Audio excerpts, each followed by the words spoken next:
Bom dia, pessoal. Pessoal, desculpa não ter comparecido à aula, é porque agora os professores do Ensino Fundamental 2, eles vão dar aula lá no SESI. E a gente estava arrumando a questão da internet, então eu tive alguns problemas, por isso que não deu para aparecer nem no plantão nem na aula. Mas eu vou deixar essa aula gravada e vou jogar no Conexão para vocês assistirem, porque seria a aula que a gente teria hoje de manhã, certo? Então, só retomando, na semana retrasada, a gente estava vendo a respeito de células, a gente viu célula animal, célula vegetal, e agora a gente vai ver essa questão de bactérias e protozoários, certo? Então, aqui eu coloquei para vocês verificarem a diferença de uma e da outra. Então, primeiro a gente vai falar das bactérias. As bactérias aí, elas pertencem ao reino Monera. O reino Monera é só de bactérias. Então, você ouviu falar em reino Monera, é referente às bactérias. E aqui as características principais de todos os seres vivos do reino Monera, de todas as bactérias. Todas elas são unicelulares e elas são procariontes. Então, eu já tinha comentado anteriormente, procarionte são células que não têm um núcleo delimitado.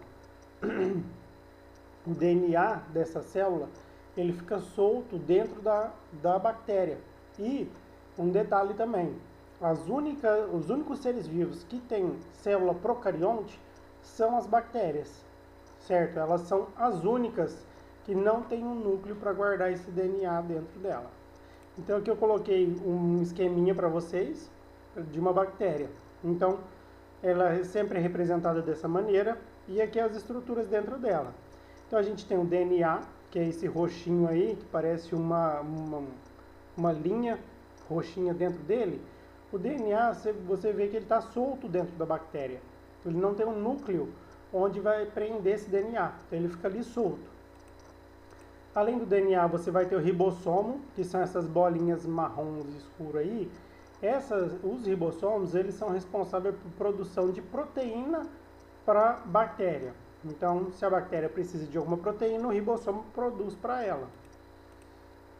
O plasmídio, ele é um fragmento de DNA. Então, você vê lá, ó, o DNA ele é grandão, certo? Todo ligado, e esse plasmídio ele é só um círculozinho. Então, ele é um pedaço do DNA dessa bactéria, que também fica solto dentro da bactéria aí. O citoplasma é onde vai ficar mergulhado o DNA e o ribossomo da bactéria. Então, é o que vai preencher a bactéria. O que preenche a bactéria por dentro seria esse citoplasma aí. A membrana plasmática é essa membrana mais fininha, mais clarinha. Ela é como se fosse ela vai revestir essa célula, certo? Então ela vai revestir a bactéria por dentro. Como a bactéria é um ser unicelular, então além da membrana plasmática, lembra, a membrana plasmática tem células animais e vegetais também. Mas aí, a bactéria, por ser um ser unicelular, além da membrana plasmática, para ajudar aí na proteção, para ajudar a não perder água, a bactéria ela tem a parede celular, que é esse marrom mais escuro, e ela também tem a cápsula, que é a parte externa, que é esse azulzinho externo. Então ela tem essas duas camadas, além da membrana plasmática, para proteger ela, certo? Para que ela não perca água, para que ela não morra facilmente. Se ela tivesse só a membrana plasmática, ela poderia se romper muito fácil. Então, essa cápsula e a parede celular dá uma segurada aí para ela conseguir sobreviver. Tem bactérias que têm flagelos, não são todas, certo? Mas eu coloquei aqui para vocês terem uma noção. E porque esse flagelo ele é usado na locomoção, para ela ajudar a se locomover. E tem bactérias que também têm essas fíbrias, ou também eles chamam de cílios, que também não é necessariamente todas as bactérias que tem, mas ela também possui isso daí. Agora aqui, o protozoário. O protozoário ele pertence ao reino protista. O detalhe, o reino protista ele é composto por protozoários e algas. Exatamente, as algas marinhas também fazem parte do reino protista. Mas fica mais fácil assim, protozoário, reino protista. Então, a gente vai falar especificadamente do protozoário. Das algas agora não, mais para frente a gente vai falar das algas. Então, protozoário, reino protista. As características principais dele também aqui, ó, ele é unicelular, ou seja, formado por uma célula só. E a diferença aqui do reino monero, ó, ele é eucarionte, ou seja, ele tem um núcleo. Ele tem um núcleo dentro da célula para guardar o DNA dele. Então o DNA dele não fica solto igual aqui nessa bactéria. Então ele é eucarionte, ele tem núcleo. Detalhe, todas as outras células, tirando as bactérias, todas elas são eucariontes. Aqui eu coloquei um exemplozinho, isso aqui é uma ameba. A ameba é um tipo de protozoário também. Então ela é uma célula só, ela é unicelular, então uma ameba é um ser vivo. E aqui tem algumas estruturas, ó, o núcleo, que é esse laranja, aqui dentro vai estar o DNA dele, certo? Então, se você vê um desenho de uma célula e está escrito lá indicando que tem um núcleo, então essa célula é eucarionte, certo? Ela tem um núcleo para guardar o DNA. Então aqui também vamos ter o citoplasma, que vai preencher toda a ameba, a membrana celular, que vai revestir essa ameba. Detalhe, ela é sensível porque ela não tem aquela parede celular nem a cápsula, ela só vai ter essa membrana celular para proteger ela. Esse vacúolo contrátil é onde ela pode armazenar ou substâncias que ela vai precisar comer ou armazenar água. Então esse vacúolo ele pode ir aumentando e diminuindo conforme a necessidade da ameba aí, no caso. O vacúolo digestivo é onde ela faz a digestão. Então essa bolinha aqui, ó, ela vai abraçar a partícula de alimento e vai digerir. Aqui na imagem ela está abraçando um micro-organismo que vai servir de alimento para ela. Então você vê aqui, ó, que os pseudópodes aqui, ó, que são os pés falsos, ele está crescendo e ele vai abraçar, ele vai fechar e prender esse micro-organismo dentro da ameba. E aí esses vacúolos digestivos, eles vão de encontro com o micro-organismo. Aí vai digerir ele. É assim que ela vai se alimentar. Aqui eu coloquei uma ameba, ó, se movimentando, para vocês verem os pseudópodes dela, como ela se locomove. Então, esses pseudópodes aqui, que é chamado de pés falsos, eles vão se prolongando e ela vai meio que se rastejando pelo ambiente em que ela está. Então, no caso a ameba, certo? A gente vai ver que tem outros tipos de protozoários. Esse aqui é só um exemplo que é mais fácil de ser encontrado. Agora aqui, bactérias. Tem a classificação das bactérias quanto à forma dela. As informações que eu vou passar aqui são os básicos de que você pode encontrar, certo? Depois em biologia vocês vão aprofundar mais ainda. Mas aqui tem as formas das bactérias, que você pode encontrar ela.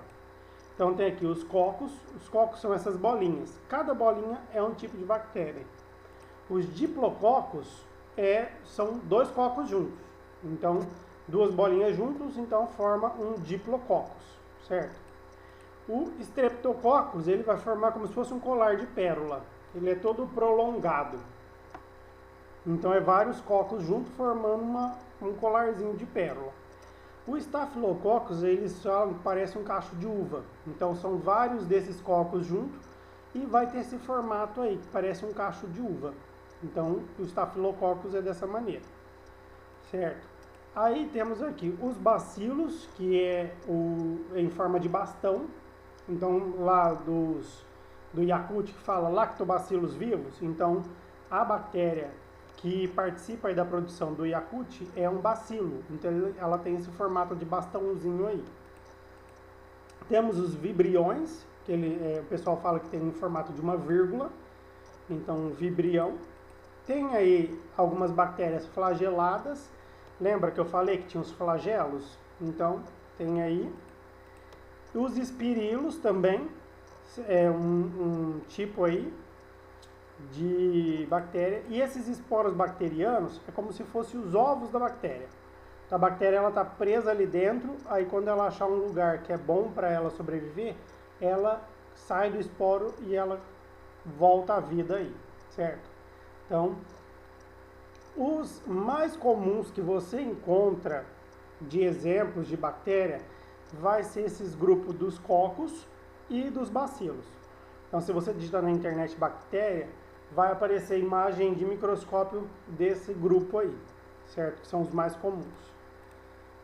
Os protozoários. Os protozoários, eles normalmente são classificados quanto à locomoção dele, ou seja, como eles se movimentam. Então, aqui tem 4 tipos diferentes. Então, tem aqui o Sarcodina, que usa os pseudópodes como movimentação, que são aqueles pés falsos que eu mostrei no slide anterior. Então, o exemplo dele é a ameba.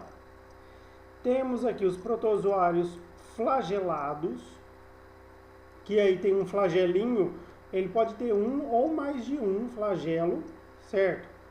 Aí você pergunta, mas como é que eu vou diferenciar? Olha aqui o núcleo do protozoário.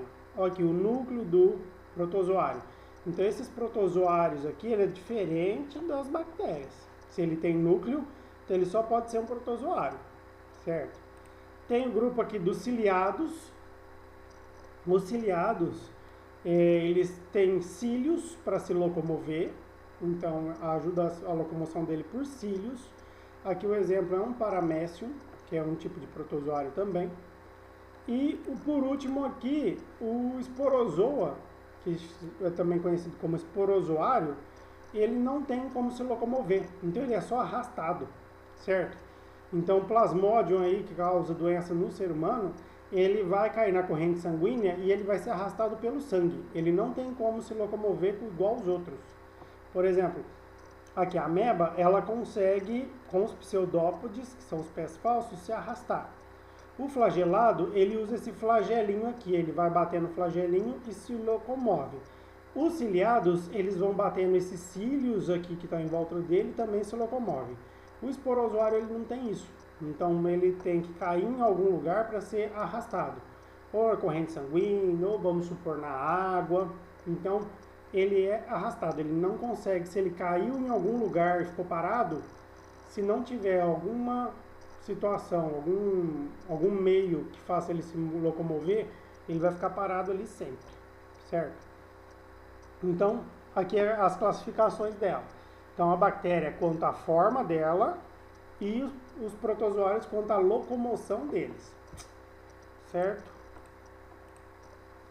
Aqui só para finalizar, então eu coloquei aqui a questão da reprodução. Então aqui as bactérias elas podem se reproduzir assexuadamente por bipartição. O que é isso daí? Primeiro, assexuadamente é uma bactéria só que ela se reproduz sozinha. E bipartição, ela vai se partir em dois. Então é isso que está acontecendo aqui na imagem. Então, ó, essa bactéria, ela vai duplicar o DNA dela, dentro dela, e aí ela vai começar a se dividir. E ela vai se partindo, até ela se partir completamente. E aí vira duas bactérias. Então, uma bactéria ela não precisa de um macho, de uma fêmea para se reproduzir, certo? Ela consegue fazer isso sozinha. Então, por isso que, por exemplo, quando você está... Vamos supor, você dormiu bem e acordou com dor de garganta, é porque as bactérias elas estão se proliferando e causando a doença em você. Então você acorda doente, do nada. Por quê? Porque elas se multiplicaram no período que você estava dormindo. Então, essa é uma reprodução de bactéria. Outra aqui é chamada de conjugação. Essa conjugação, o que acontece? Uma bactéria se aproxima de outra. E vocês lembram que a gente falou do plasmídio, que é um fragmento de DNA que fica dentro da bactéria? Então, aqui está o DNA da bactéria. E o plasmídio, que é aquele fragmentozinho, ele vai ficar lá dentro também. O que acontece? Duas bactérias, elas se aproximam e elas vão formar uma ponte entre elas, que é chamada aí de ponte de conjugação. Por essa ponte, uma bactéria passa o plasmídio para outra. Então ela passa uma parte do DNA dela para outra bactéria. E depois que ela passar, ela quebra essa ponte. Então o que acontece? Quando ela passa uma parte do DNA dela para outra bactéria, ela altera essa bactéria. Então ela faz essa bactéria se transformar. Ocorre como se fosse uma mutação, certo? Então essa bactéria fica diferente. Por isso que às vezes tem bactérias que se tornam resistentes a medicamento, bactéria forte, é porque pode acontecer isso daí, certo? Os protozoários é bem parecido, então tem aqui também a bipartição, então aqui tem um protozoário flagelado, como a gente está vendo aqui o flagelinho dele. Esse protozoário ele vai se partir e no final ele vai ter 2 protozoários também, certo? Então a mesma coisa aqui da bactéria. E aqui também ocorre a conjugação. A imagem ela é pequena, então não deu para aumentar ela aí. Mas o que acontece? Aqui a gente vê 2 protozoários, são 2 paraméciums, que são aí protozoários ciliados. Eles dois, aqui ó, quando eles ficam juntinhos, eles também trocam fragmento de DNA. Então eles passam um DNA, uma parte do DNA de um para o outro. Então, eles fazem essa troca e depois quando eles se separam, eles se tornam outros protozoários. Protozoários diferentes, então ocorre essa mutação também, certo? Normalmente é mais fácil a bactéria e o protozoário se reproduzir por bipartição, mas pode ocorrer essa conjugação também, tanto na bactéria quanto no protozoário. Então, a aula eu passei essa informação a respeito de bactéria e protozoário, e a tarefa dessa semana, dá uma olhada lá, é para você pesquisar doenças causadas por bactérias e protozoários. Então, dá uma conferidinha lá no Conexão, na tarefa. Qualquer dúvida, vocês me procurem que eu ajudo vocês aí, eu explico melhor como é, certo? Mas está explicadinho lá no Conexão, não tem problema. Certinho, pessoal? Então, tchau, tchau, boa semana para todo mundo. E, mais uma vez, desculpa aí por não ter dado certo a aula hoje de manhã. Falou, tchau, tchau.